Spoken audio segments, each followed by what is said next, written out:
Në një qark malor si Kuksi, ku distancat janë të gjata dhe infrastruktura shpesh sfiduese, prania e shërbimeve ligjore nuk është thjesht statistik, është çështje aksesueshmërie dhe zhvillimi. Sipas të dhënave më të fundit të Instat, në qarkun e Kuksit ushtrojnë aktivitetin vetëm 5 noterë për rreth 60.000 banor. Kjo përkthehet në më pak se 1 noter për 10.000 banor, një raport që në letër mund të duket i pranueshëm, por në terren paraqet vështirësi konkrete. Qarku përfshin territor të gjerë malor me zona të thella si Tropoja apo Hasi, ku një qytetar duhet të udhtojë 10 kilometra për një prokur, kontratë shitblere apo deklaratë notariale.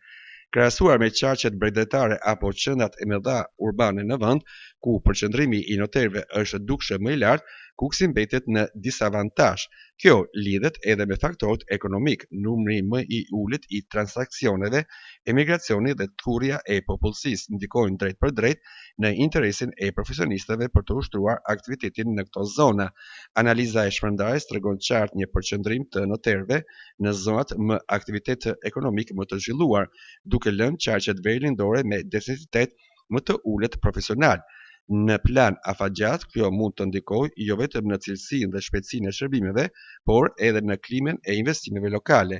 Për një qark si Kuksi, ku sfida kryesore mbetet zhvillimi ekonomik dhe frenimi i shpopullimit, garantimi i aksesit të barabartë në shërbimet ligjore është pjesë e domosdoshme e infrastrukturës institucionale.